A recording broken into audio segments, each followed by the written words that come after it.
Hello, everybody, and welcome to the 5 Tips and Tricks for Careers in Athletics. I am your host, Dr. Maury Masovitz, with my favorite, best, the most wonderful, most amazing, all-time co-host, Jen Albanese. Hi, Jen. Hello.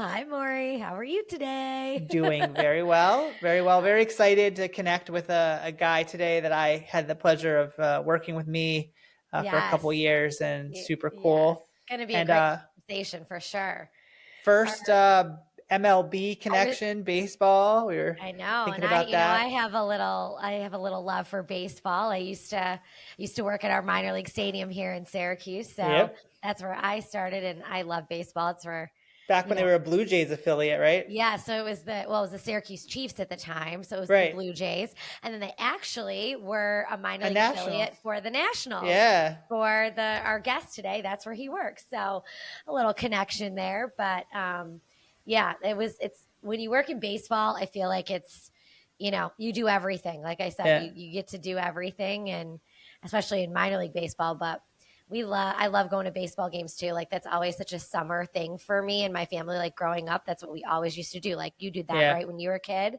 Yeah. Like We would go to Orioles Park, and we how weren't far was like, Orioles Park from you? Like when it's you were just downtown. So it was Yeah, like, yeah, 20, 30 minutes. And yeah. when I was a kid, they put in the light rail. So like you didn't have to like drive down. You could get Drive, you could off take the and transportation, yeah. take down, which was cool.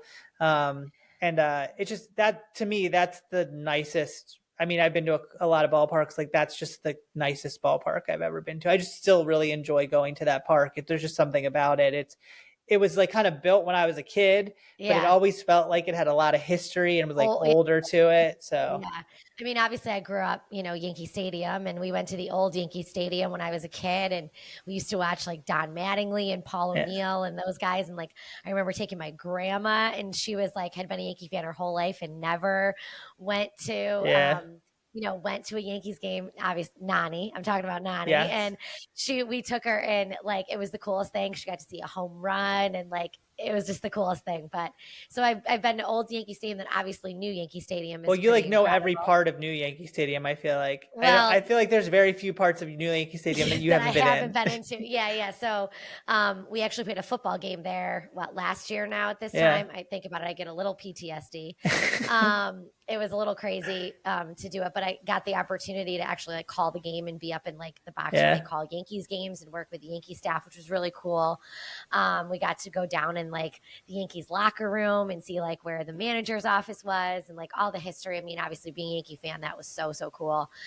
It didn't help that I also had the stomach bug at the same time, so I Oof. didn't really get to enjoy it that much. But that was very cool. I mean, the experience was crazy and stressful, but it was a really cool opportunity. But Yankee Stadium always has like a little special place because I'm a huge Yankees fan, so that's fun. Yeah. But we do like to go to other parks. Like obviously Yeah. we The Giants we talked about, yeah, like San Francisco Giants. That was a beautiful park because with it's the right on the water in the bay, outfield. That's right like on the so bay cool. there. And Yeah, for some that was reason, I cool. always think about that they had that garden in the outfield too, Yes, which I yes, found to be like yes. really interesting. They had an organic garden out there. I Yeah, guess it's in San Francisco, so it makes kind of sense. yeah, but that was a beautiful park. That was Very pretty really cool park. park. Yeah. We Um, Texas, we Texas, saw it yeah, to the Rangers Park in but they're Arlington. old. They're old I think it's stadium. their old stadium because it was right across from where the Cowboys play. And it And was we like went gigantic. Like that was Yeah, like one of the biggest baseball parks I've ever seen in yeah. my And life. it was also the hottest baseball game I had ever It been to. was It hot, was but we like would like kind oh, of sneak oh. inside. They had like different areas. I Yeah, kind of like suites remember. and like hospitality stuff, which Yeah, was cool, like bars and stuff. But I'm trying to think. So we did that, and then I've been to Phillies. I've been to Citizens I Bank I Park. graduated from that in that stadium. Nice, I got very to nice. stand on a field or whatever we walked through. That was Yeah. cool. Well, yeah, I would hope. They like walked um, you up in the stand. It was a whole thing. that's Fireworks cool. at the end. It was neat. Oh, very nice. Yeah, so Yeah. that's a cool park too. That's a really cool stadium. So I love to do that. I've been to Toronto, see Yep. the Blue Jays. Only You've saw a only been there Taylor for Swift two. concert there. That's It's the okay. only. And the nice little perk when we went to that Taylor Swift concert is we got to sit in the dugouts It was and cool. nobody else cared. Then there's me and I'm like, oh, take my picture in the dugout. This is Yeah. so cool. But yeah, so hopefully we can go to more parks. I think I enjoy going to baseball games. It's fun. The Yeah. kids like it too. So it's It's a good little tradition in the summertime. Yeah, and like my brother-in-law and my nephew are like the biggest baseball on the Yes. other side, Oh my biggest God, baseball yes. fans of all time. Orioles, Yes. there and Yeah. Nationals. My nephew had his bar mitzvah celebration at the Nationals, and it was like the Yes, one that's weekend that our right. guest was away, and I called Well, him you and I didn't said, get to "Hey, I'm see coming him. down," and I didn't get to see him, but I did see him a couple months later. And When now we we get to went see him back, today when and we I know, talk and to he's him. so So it's great. So perfect. it'll be So great to see him. So yeah, good stuff. All right. awesome. So let's get to our guests, and we'll see everybody after this break. If you're enjoying this podcast, please follow us on your favorite podcast streaming service.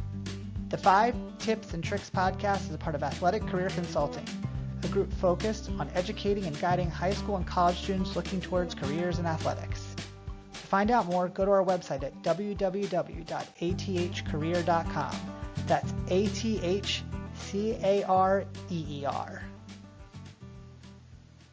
Okay, everybody, welcome back. Maury, let's introduce today's guest. Today, we're thrilled to have a guest whose career trajectory has taken him through a diverse range of roles in sport operation and venue management.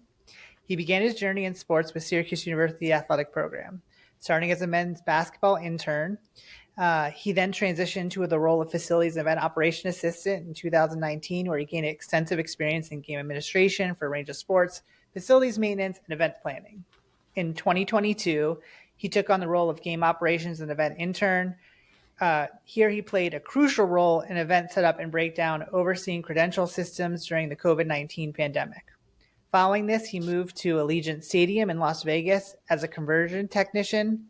His responsibilities included converting the stadium's layout for various events, coordinating with multiple departments, and troubleshooting operations issues to ensure safe and successful event environment.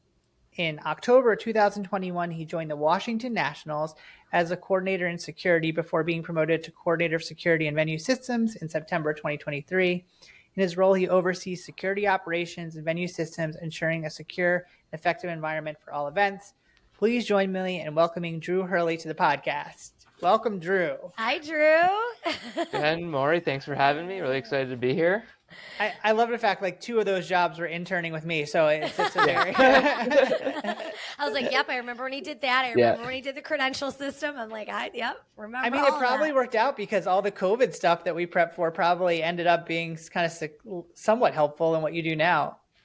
Yeah, I mean, starting from day one, pre-COVID, I think everything kind of accumulated into understanding the operations from a normal time through COVID, and then kind of back out to where I am now with the Nats, and then everything is quote unquote normal. As normal as it gets. Exactly. Yeah.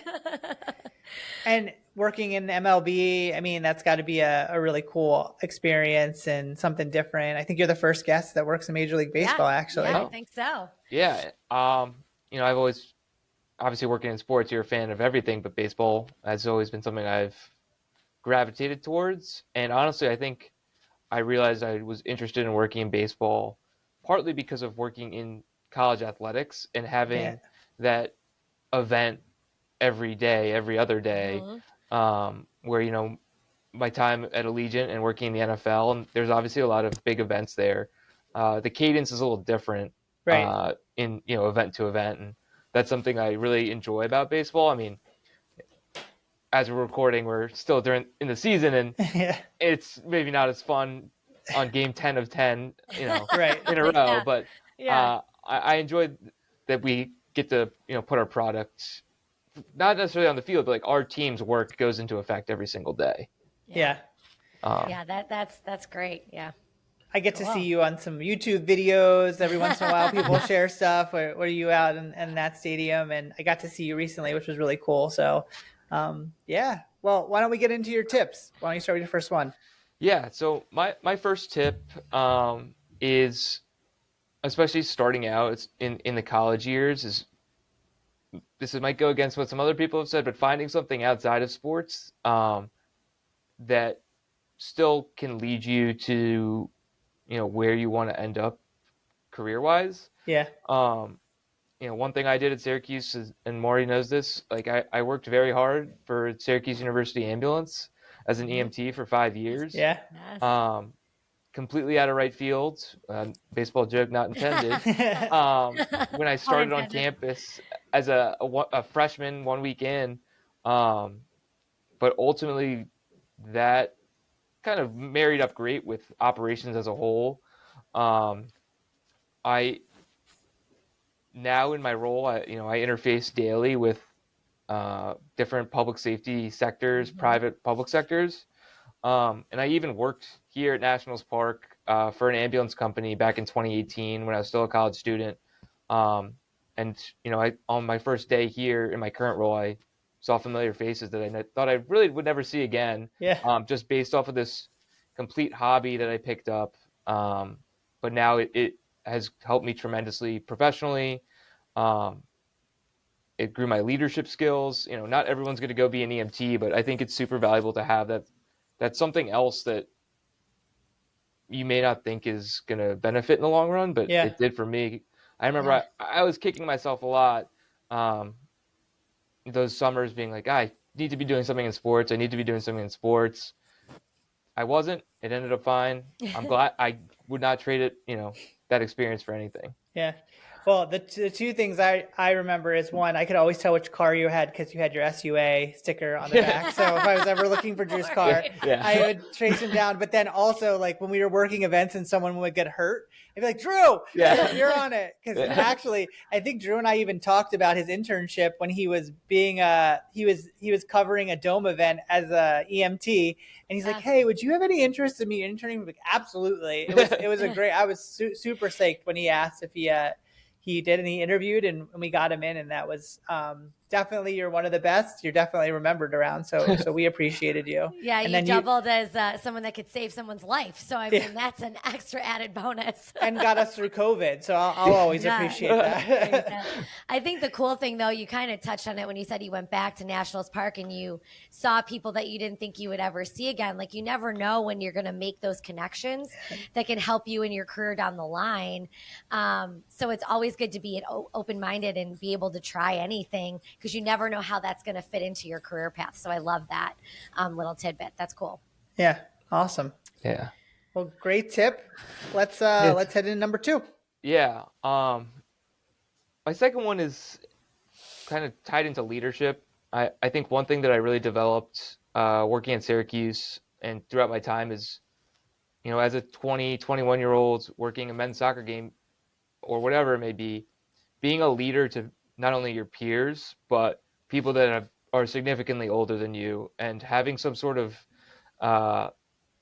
command voice where, you get the people, to listen to what you're saying when you might not have the face as a boss. I think that's something that was very tough for me from the get-go, but have developed, and continue to be, one of the younger staff members here, but we have a game day staff of 110 on the security side. And, if I'm the only one out there, dealing with whatever issue, I feel like I really need, have the experience where I know what to do, and how to coach up individuals that, may have been doing the job for 40 years, but don't have the insight for this one specific issue or problem. And just being able to manage your way through that. It's not easy. It took years, and it still is an adjustment every single time. So just continuing to develop that strong, will to coach people and be a willing boss. It's funny. It's been a pleasure because I watched you actually be more confident, and I am not always the most quiet of event operators, and no, so like you're not quiet. Maybe a little bit louder in my event operations day, but I always like that you're very calm and you keep consistent, but you are authority, and I think back of like a softball game, you had a situation, and I'll always think back to that, is that you were very confident, you handled it.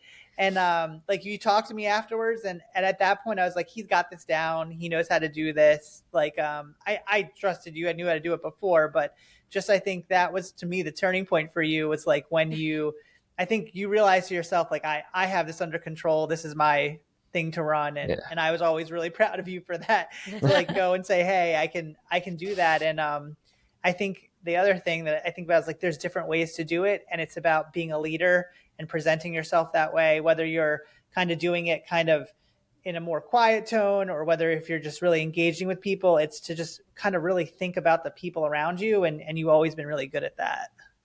Yeah, I'm glad you thought I knew what I was doing. I put you on a lot of games, so Yeah. hopefully. If he did that, he definitely trusted you, Drew. Come Yeah. on, you know that. If he scheduled you, he liked you. So. That's good. Yeah, that's a good point. But like leadership is a tough thing to like figure out like what your leadership style is. And once you figure that out and you learn how to do that, like you gain that respect, and then people will listen to you regardless of how old you are or what experience you have. It's just finding that confidence really inside yourself that you can do it. And then once you have that, I think everybody else around you can see that, and then they follow right along. So it's definitely a different journey for everybody. But when you get to that point, I think it's really good for you to continue to build your career. So yeah. Be confident in your Really? skills, and it really, I think the engagement with people just makes a difference. Like learning how to deal with people. Yeah. If you can talk and follow and have them like show them that you're willing to work, it all seems to start to work. But yeah. Okay. Number 3, Jen, I gotta. Yes, we're on 3. We're Number on 3. 3. Maury, you kind of touched on this, when you explained how I first got an interview with you, but it's just going up to the person that you know is a decision maker, whether you're on the job hunt or in a job. It takes some guts to go up to people. That's not my strong suit. There's plenty of people in the sports industry that are very good at that, and they make themselves very known. But as someone that, it took confidence to go up to Maury in the Dome and be like, I would like to work for you. What do I need to do? And after Syracuse and at Allegiant, I made it a point to try to find the senior leadership within the operations department. I was bottom of the totem pole, just working on the conversion crew, which was fine. It was great, great experience, great building. And I knew that wasn't like a normal process for other people on the staff to do, to seek out the vice president of operations. But I knew I was there to try to do more than be on the conversion crew. And luckily I had the support of other managers and directors, but continuing to build networks. I know the whole industry is built on that, and I'm sure plenty of tips and tricks that have come that are about networking specifically. And this is mine, is just getting up to do the actual thing and talking to people. It sounds simple, but I don't know. It never is easy for me. That's a good It can be one, intimidating. Yeah, because I think people think, oh, if I send a message on LinkedIn or if I send an email, that's enough. When you go up to somebody, like, to me, that's impressive, because you've had, like you said, the guts to come up to me and face to face talk to me, show you have communication skills. That sets you apart. I remember that you took the time to do that. Either it's like if you call me or if you come up to me at an event, like that is so much more impactful than an email or a LinkedIn message. Not to say not to do those things. I think that's a good way to connect with people. But if you really want to make an impact, that face-to-face connection is really important. Yeah. I mean, it's building a relationship. I think of like all of the students that we've had, and Jen, you've had some too, that have started like, in their undergrad years with us and like would really kind of engage with us. And I mean, Drew, your example of it is, it wasn't just that one conversation we had, like we'd talk and we'd have, I had some, there's some familiarity and comfort, and someone that's willing to be like, hey, how do you do this? And know that you're interested in it enough to like try and understand and pay attention. And, so many, I think, quality people, that's like how it's twofold. Like you develop skills, but then at the same time you're developing a relationship, and that's important to those people that are hiring. So, we were talking to recently have been talking to some of the staff and faculty about like building relationships with students and that want to work for us, and saying how important it is that having that long-term relationship where they're developing and, engaging with us really means a lot when they get to kind of that final capstone internship. And that's the kind of relationships we feel are really beneficial to both, to us and to the student. So no, it's a great tip. Yeah, No, absolutely. Yeah, even though you say it's simple and it might not, that's a very important tip. yeah. That face-to-face contact and being able to talk to people is something that I think students might lack these days because, like I said, they are not willing to do it. So it's a good thing to remember. Awesome. Good one. Okay, number 4. Yeah, Number and 4. this was a great segue because it's continuing on relationships, but kind of in a different light. Specifically for me in security and operations as a whole. I think one thing that I started at Syracuse unwillingly through working on the ambulance, but it paid dividends, was getting to know every external partner that makes a operation go. Here in DC, I've gotten to know the police department very well. We have an outside parking contractor that is part of my job now, but I never really considered all of these external people that they don't work every game. They might not work every homestand for us, but Right. I know that police captain, if I call him, the job's going to get done. And that's just through continuing to build those relationships when he's at the ballpark or she's at the ballpark. Obviously police department relationship is crucial in the security industry. But I think it goes across internally with the Nats as well, or any organization, as you guys do have a great relationship in the marketing and ops. But we, have to work very closely with broadcasting. And if we don't know the broadcasters, how are they going to trust us when we tell them to do X, Y, or Z? And again, going back to my other one, it's on you to push those relationships forward. And as a more junior person on the team, it's not always I'm not always the one making the call, but I know that I have the ability to when needed. Yeah. Yeah, definitely in the ops side, my Rolodex or my phone, whatever you want to put in there. Rolodex. That the 1900s, Lori. But like, dear God. it's amazing how many people on a game day, even small games or like events, like you have to get in contact with, or just to keep the facility running. Like, so much of doing the job is the relationships and knowing who to call and like how to work with them and like building that relationship. And just so fortunate to have like a lot of good people around. And Drew, you saw it, like even when you were doing stuff with us, like how many people you might have to call, whether it's the grounds crew or whether it's the DPS officer, or you have an issue with plumbing and you're calling plumbers, or even I was doing a tour for a group of one of our new facilities, and they're like, well, how many subcontractors do you have? And I'm like, there's hundreds of them. And I'm like, it's incredible how many people you bring on, and the relationships you need to bring. So no, it's a great tip. I think it's even taking it further to kind of understand what they do as well. Like, having those relationships, but understanding, not necessarily saying you could do what they do, but like understanding what it takes to do their job and the process that they have to go through and the steps that they have to go through. We always talk about that with our relationship with the Dome, like understanding the process of what it takes to put on an event in that building. It goes so much farther when you build those relationships if you understand what they have to go through, like what it takes to, set up an event, what it takes to put out giveaways on seats, what it takes to have security in certain areas and why they do it and how that process is, because then they feel like you're taking an interest in what they're doing and you want to learn and understand.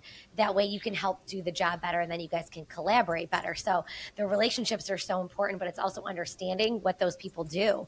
Like I can't do Maury's job, you know what I mean? But I understand what he does, so that's why me and our teams together can work well, because we want to collaborate and we understand what each other has to do.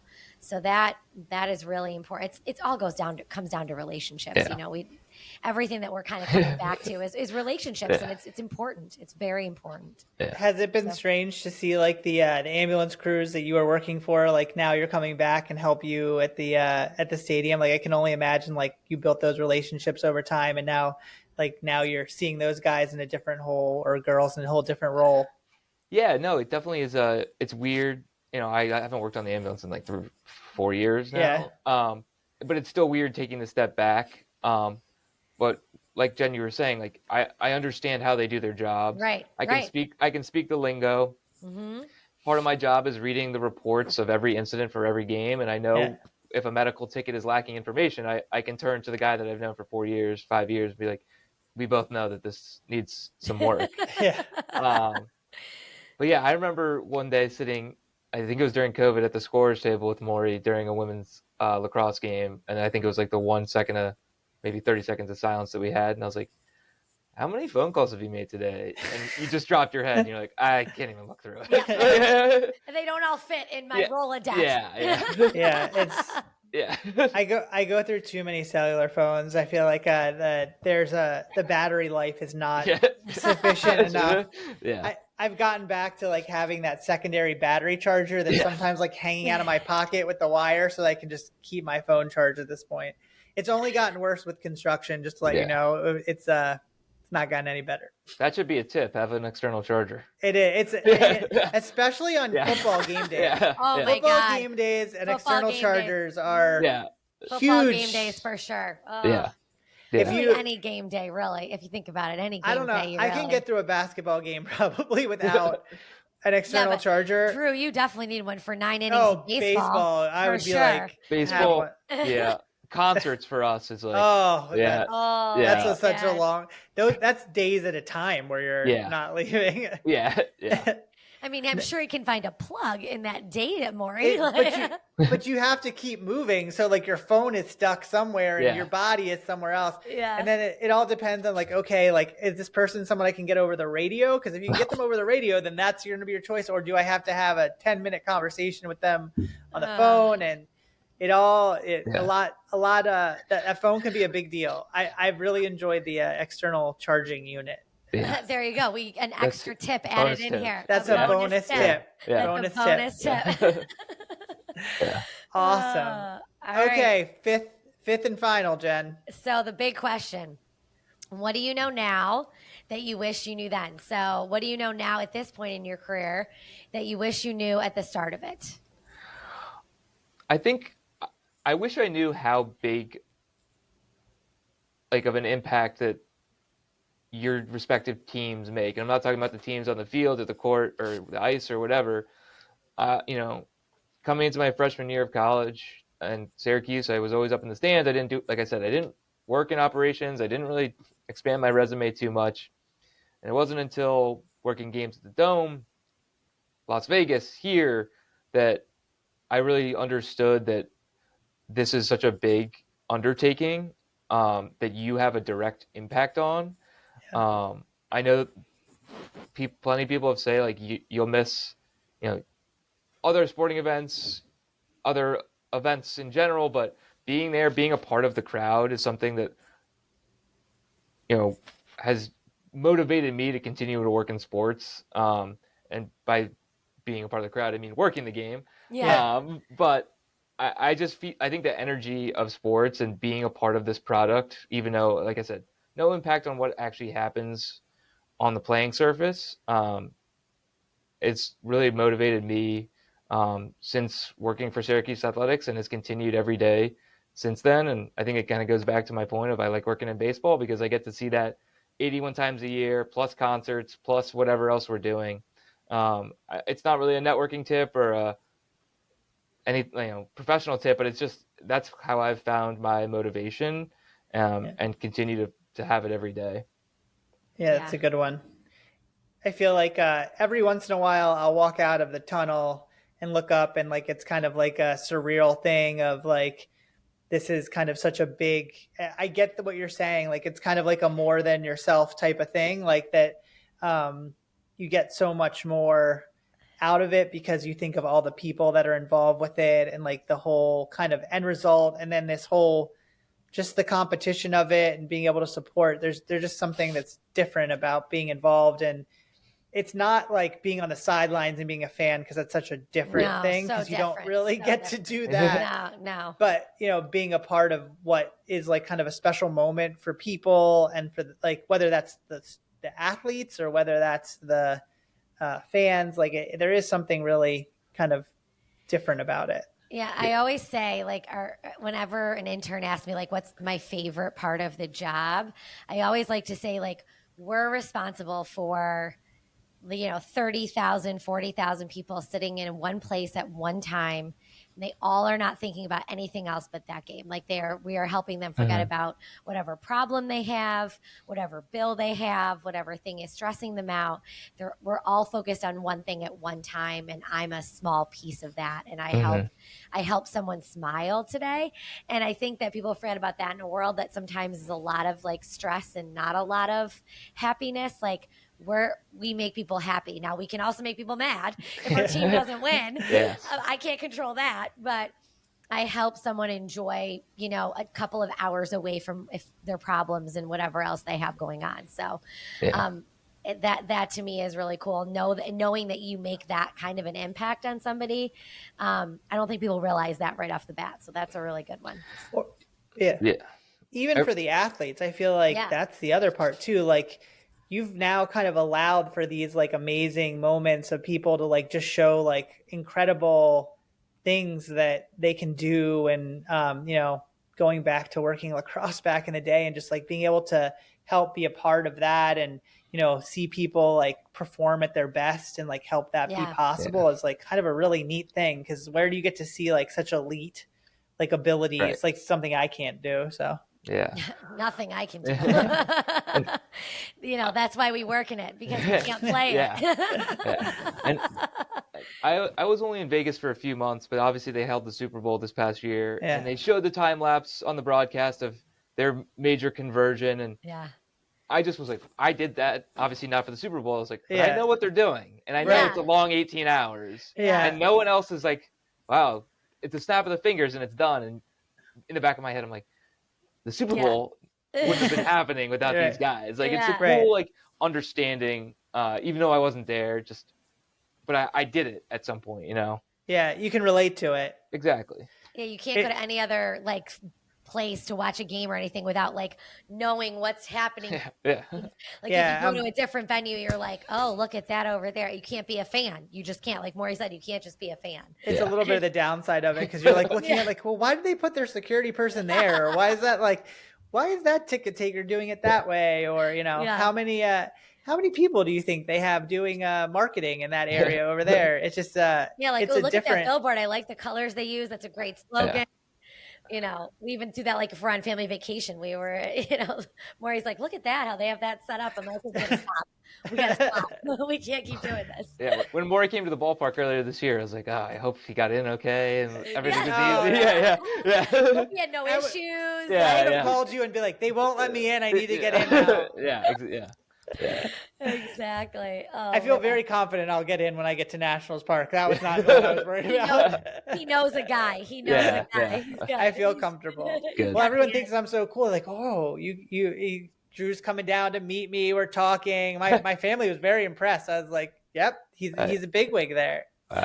He's big time. I don't know about that, but as long as they think so.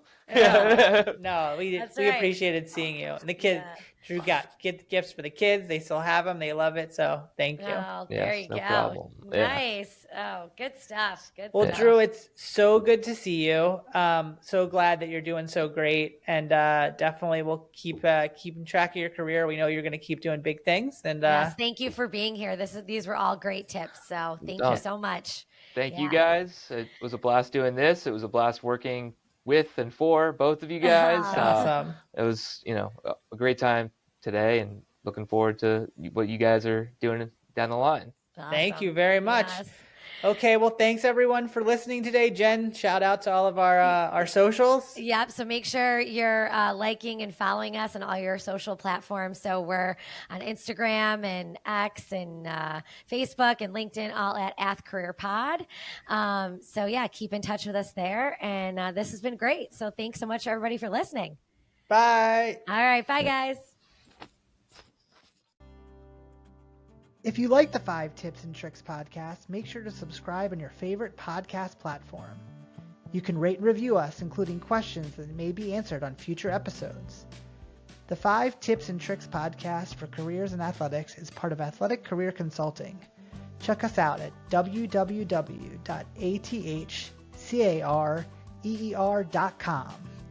Don't forget to follow and like us on your top social media platforms.